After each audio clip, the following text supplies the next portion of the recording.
Hello everybody and welcome back to the channel. It is I, CR Daredevil, as we bring to you another episode in our AEW series in TEW2020. Last week we had a whole bunch of crazy stuff happen, including a couple of debuts and whatnot. And now this week we get to see some stuff, see some crazy things happen, for sure. This show is all sorts of crazy stuff, including it being revealed that Priscilla Kelly and Tennille Dashwood will be facing each other here tonight on Dynamite. We also have found out that Miro will be in action, and after last week's actions with the Death Triangle and the Inner Circle, it will be the Death Triangle and the Inner Circle in the main event, as it will be Jake Hager and Sammy Guevara against the Lucha Brothers. So that'll be the main event announced ahead of time there. So we're going to dive into Dynamite with an opening segment where we see Chris Jericho and Jake Hager come out. They talk about how it's completely unfair that Jericho talks about how it's completely unfair that Hager and Guevara have to take on the Lucha Brothers tonight because those two don't deserve to be in the same ring as Sammy Guevara and Jake Hager. But he's still protesting this company until he gets that loss to Matt Sydal a few weeks back on Dynamite reversed in the record books. He doesn't want that. He wants that completely stricken from the record. He wants it null and void, and he refuses to compete in AEW until that happens. But he has faith in his man Jake Hager here, who's going to go and he's going to beat the hell out of the Lucha Brothers, and then eventually the AEW World Championship will come to the Inner Circle. So nice little promo to open up Dynamite 65 rating. Good stuff there. Then after that, opening contest. This sees Brian Cage defeat Shane Strickland in 9:14 by pinfall with Weapon X. MJF came out and distracted Strickland during the match to help lead to the victory for Cage. Kenny Omega came out and had joined the commentary desk. Of course, a few weeks back, Omega got attacked by Brian Cage. And Cage kind of mentioned how he wanted to prove who was the better machine, I guess. That was kind of his reasoning behind all that. And so Cage gets the victory here as Kenny Omega, saying that he has no issues with Brian Cage. In fact, he thinks he's an impressive talent. He's a big man that can really go in that ring. And that's why Kenny Omega, when the time is right, will put him down, because he is Kenny Omega, the best bout machine, and he is easily, bar none, better than Brian Cage. It's kind of one of the things he ends up saying on commentary. But 56 rating, not bad here. 61 from Cage, 51 from Strickland. Gains heat for both storylines involved in this match. Lack of psychology, not a big deal. I'm okay with that. I still got a 56, so I'll still take it. But kind of advancing two storylines with one match. So there you go. After that, Best Friends have a promo. She gets a 42 rating, gains heat for the storyline, as they kind of talk about how a few weeks ago on Dynamite they were attacked from out of nowhere by the Prisoners of War. They're not sure why the Prisoners of War did it, but they, Macklin kind of got a little bit of what was coming to him last week when he was cost a match against, I don't remember who he fought now. Mind space on that one. But he lost his match up there. And so Chuck and Trent say that tonight they know the Prisoner of War are busy with a match already, but whenever they want to step into the ring with the Best Friends, they'll have no problem taking them on and defeating them. So kind of making it clear that they want to match with Prisoner of War at some point in time. 42 rating for this segment. Prisoners of War are in action tonight, though. But first, Chris Jericho and Jake Hager are backstage when Steven Regal approaches him. Of course, remember a few weeks back, Steven Regal was announced as the new authority figure here in AEW. And Jericho and Hager, it's kind of, Jericho and Regal have a little bit of a stare down. They have plenty of history over the couple different companies that they've been a part of and all that. Regal says that he found the promo out there to be very interesting, especially the part about how Chris Jericho was protesting, was refusing to wrestle, because last he checked, Chris Jericho doesn't have any clause in his contract that says that he gets to choose when he wrestles. Last time he checked, whoever the authority figure here is in AEW gets to choose when Chris Jericho wrestles. And Steven Regal's choosing that Chris Jericho will be wrestling here tonight on Dynamite. Jericho kind of protests a little bit, and Regal says, it doesn't matter. It's official. But it's not going to be a separate match. No. See, you were complaining about Hager and Guevara having to take on the Lucha Brothers in the main event. So how about we just expand it out? How about we just go big here tonight in the main event? An 8-man tag team matchup. Matt Sydal and the Death Triangle versus the Inner Circle. And Jericho's like, whoa, hey, listen, I don't know if you know how to count, Regal, but that's 3 against 4. And Regal goes, not my problem, sunshine. Better go find yourself someone. So he walks off. So here tonight in the main event, it's going to be an 8-man tag team matchup. Matt Sydal and the Death Triangle taking on the Inner Circle. And Jericho, Hager, and Guevara are going to have to find somebody to team up with them. Otherwise, it's going to be a 3-on-4 handicap match. So we'll have to see if they can find a partner for tonight's main event. Then after that, Prisoners of War are in action, and they take a loss to the Thrill Seekers in 850 when Everett pinned Macklin with a shooting star press. Only got a 39 for the match because all unimportant status right now, but that's fine. Everett with 51, Trevor Lee with a 50, Macklin with a 38, Blake with a 44. Macklin was real off his game, which kind of sucks there, but sorry. So yeah, the Thrill Seekers get the victory here. And get a little bit of momentum. Of course, last week they tried to make a challenge to the Dark Order, and they were refused. There was a refusal and their brawl. And guess what happens after this match? The Dark Order shows up. They decide to attack the Thrill Seekers.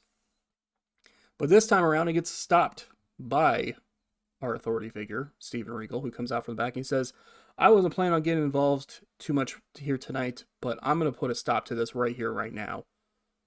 You see, I am a fair authority figure here in AEW. I give and I take. I make sure that there's a fair playing field across the board. He says that Andrew Everett did defeat Evil Uno a few weeks back. Even if Stu Grayson did defeat Trevor Lee, it's still, that's 1-1. Both teams have one singles victory over the other team. Therefore, we need to take this to the next level. So in 2 weeks' time on Dynamite, not next week, but in 2 weeks' time on Dynamite, there will be a non-title tag team matchup featuring the Dark Order taking on Andrew Everett, Trevor Lee, the Thrill Seekers.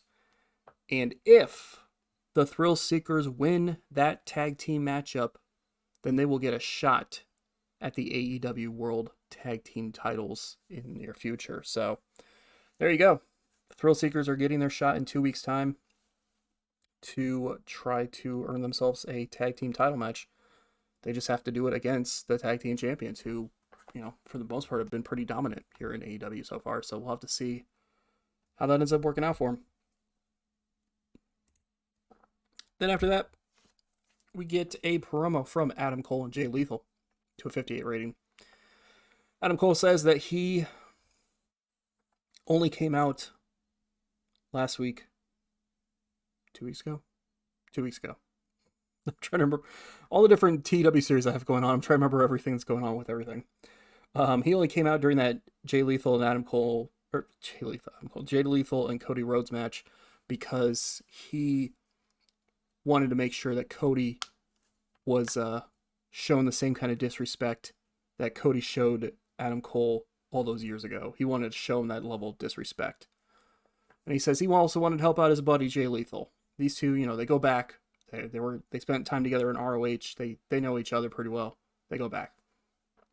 Lethal thanks Cole for his help over and then says that he's not sure why the hell Samoa Joe got involved, but him and Samoa Joe go way back in ROH time. They go way back to many years ago.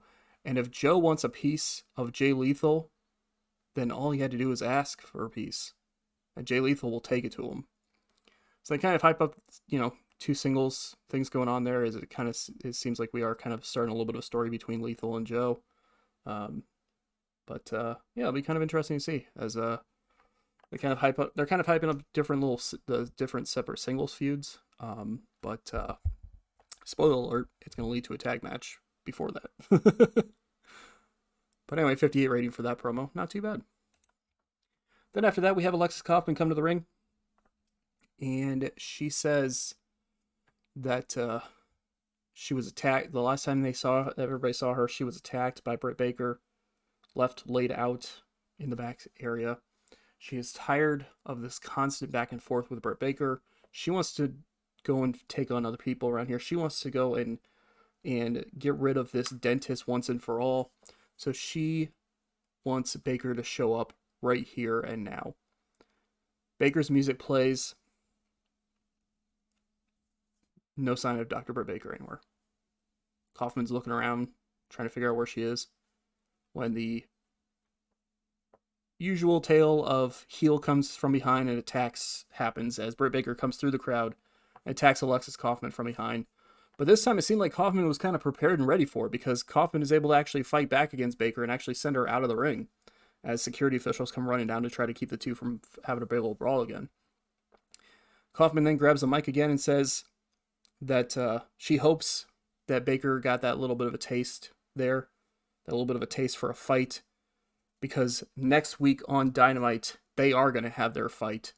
They're going to have a one-on-one matchup. It will be Alexis Kaufman versus Dr. Britt Baker, DMD, on Dynamite. So that's going to be huge. Of course, we've seen this feud going for weeks now at this point, and we are going to see that happening next week on Dynamite.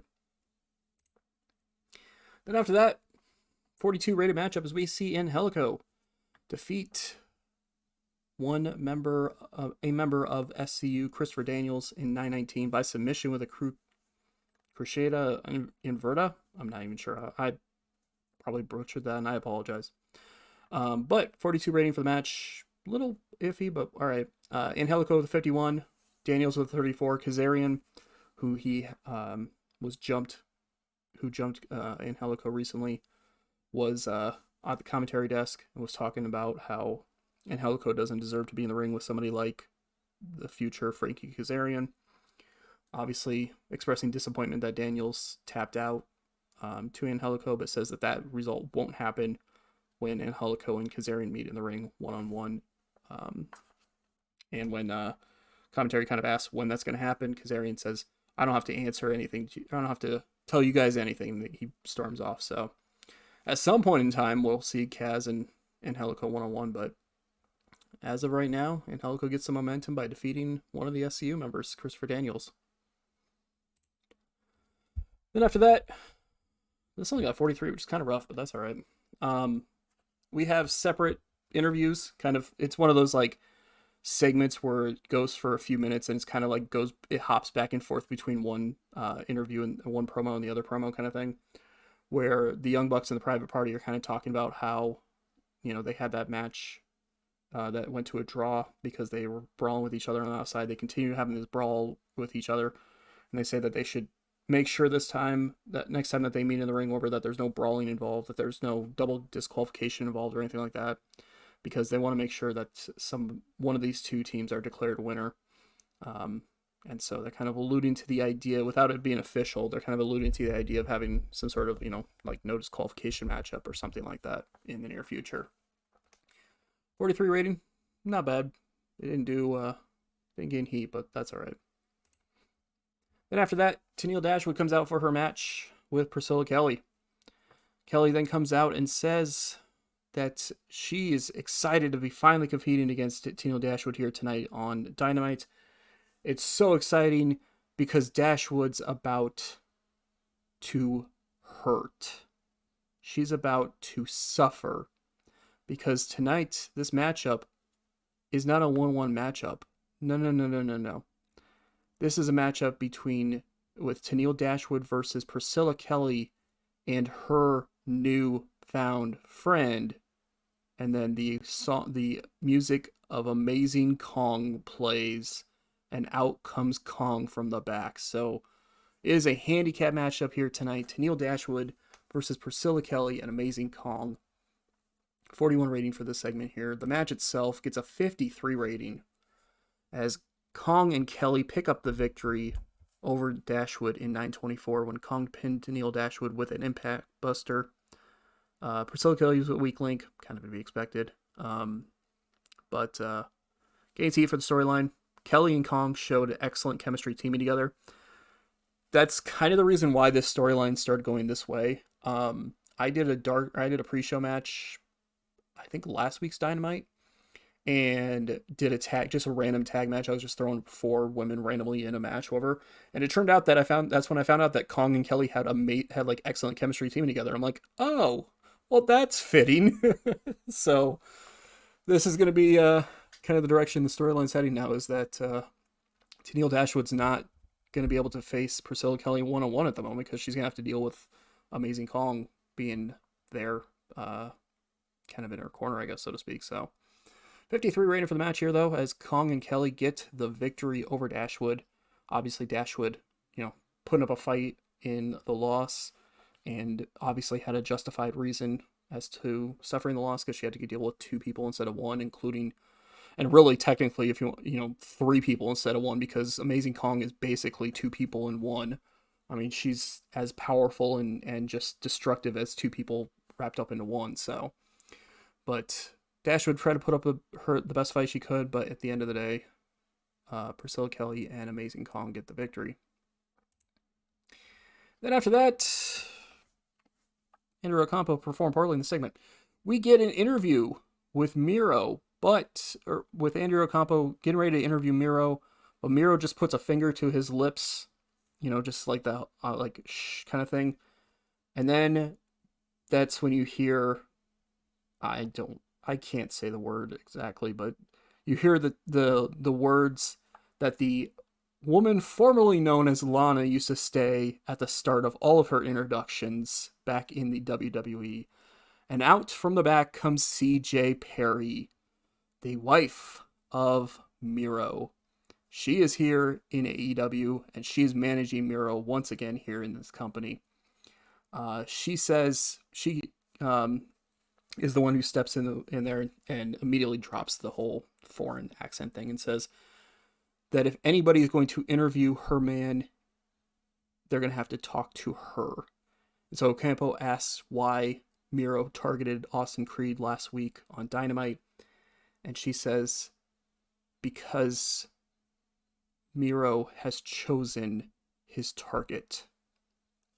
That's really all she says, just because he's chosen his target. 45 rating for this year. Great rating for CJ Perry. This was the one who I mentioned in the last episode when I mentioned I still had 2 people to debut yet. One was a major one was kind of a smaller one. This is kind of the smaller one. This is the one who she's been here for a little bit now, but I was trying to wait until the right time to debut her, and so now she's managing Miro at this point. So we'll have to see where things go from there. Miro then comes down to the ring because he's going to be in action. And in a 49 rated matchup, bout that didn't seem to click, so that's kind of awkward for his debut. But Miro gets the victory in 7-12 over Austin Gunn by submission with an accolade, or whatever he's going to rename it as in AEW. I don't know if I'm going to rename it to the Game Over or not, but anyway, 49 rating for the match, 55 from Miro, 28 from Austin Gunn. Again, they didn't click, so those ratings probably would have been better, which means Miro probably would have had a high 50s, low 60s rating in-ring performance. I mean, we'll have to see in his next matchup what he actually could be doing in the ring, but that's not bad for someone coming in like that. So, 49 rating for the match itself as Miro gets the dominating victory. This match went 7 minutes, but it was more of just Miro kind of playing with his, just a predator playing with his food, so to speak. He was just kind of toying around with Austin Gunn, just kind of tossing him around from pillar to post, and then getting the victory. Then after that, this isn't backstage, this is in the ring. In the ring, we go to a commercial break. We come back from that, and in the ring, Tony Schiavone is in there, and he interviews Kaylee Ray. He calls out Kaylee Ray, interviews her. I don't know why the storyline didn't advance, because it was supposed to feature... Anyway, it was supposed to feature the Bunny as part of it too, so this should have advanced the storyline, but I guess it didn't want to. Kaylee Ray is interviewed about her eventual match with the Bunny. She says that the Bunny has had an impressive run. She did win the tournament to crown the first ever AEW Women's World Champion. She's had an impressive run here in AEW so far, but so has Kaylee Ray. Kaylee Ray has fought against all the odds. She's consistently kept fighting over and over again. She won that tables match against Ashley Lane recently, and now she gets her shot at the AEW Women's World Championship, and she doesn't plan on going home without that championship. So 37 rating, not fantastic. Probably would have been a lot worse if I had used Ocampo instead of Schiavone for part of this, or for this, but I wanted to try to get Kaylee Ray a promo here, especially because the Bunny and Rosemary, spoiler alert, are not here tonight. So I wanted to get Kaylee Ray a promo to kind of advance that storyline, although for some reason it didn't advance the storyline. I don't know why, but whatever. Then after that, kind of a random match thrown on the card as we see El Generico defeat Kip Sabian in 9:05 by pinfall with a brainbuster. 54 rating for the match. Generico with a 59, Sabian with a 33. This was basically just, Generico's kind of in that weird spot where we have plans for him, but they haven't fully clicked into form yet, so he's just kind of a bit of a floater at the moment. And so I wanted to get him featured on Dynamite, get him a victory, keep his momentum going and all that stuff. Should be here in the next few weeks that his current quote-unquote current storyline will be starting up, but wanted to get him a victory here and get us some more momentum before that starts up there. So 54 rating for the match, which is pretty good, honestly, and Generico looking good in victory. Then after that, we have a promo from Cody Rhodes and Samoa Joe. Gets 69 rating. My God, very nice rating. Gains heat for both storylines. Cody Rhodes says that he's not sure what this continued talk about the disrespect with Adam Cole is, but for what Adam Cole did a couple weeks ago, costing him that matchup on Dynamite, he'll have no problem slapping him in the face and teaching him a lesson, teaching him that he may think that there's disrespect, but Cody Rhodes will show him disrespect. And then he kind of turns to Joe and he says, I'm not sure why you helped me, bud, but, not bud, he doesn't say bud, but he's like, I'm not sure why you helped me, Joe, but, thanks for that. And Joe's like, I'm not here for the thanks. Jay Lethal, that little punk, they're running around trying to act all cocky, trying to act all big and bad. And Adam Cole, I just don't like Adam Cole either. So I have no problem taking it to both of those men. And, well, if it ends up helping you out, then for the time being, you can consider us two people working towards similar goals. But don't think that this makes us friends or even allies, because when the time comes, I'll rip your damn head off too. So Joe kind of got one of those promos where it's like, well, Cody can at least trust him for the moment, but maybe not permanently. But yeah, so it kind of makes it seem that they're going to have each other's backs for the moment, but in the future they may not. They may end up being at war with each other as well. So we'll have to see where that goes. But 69, nice rating there for that segment. And then the main event, 74 rating. Good stuff. As the Inner Circle, who are being joined by MJF for the night. Not officially a part of the Inner Circle, just teaming up with them for the night. They defeat Matt Sydal and Death Triangle in 13-14 when Jericho pinned Rey Fenix after Fenix was attacked by Wardlow It was one of those things where there was chaos going around. The referee was distracted. Wardlow came into the ring and laid out Fenix and got the Inner Circle and MJF the victory.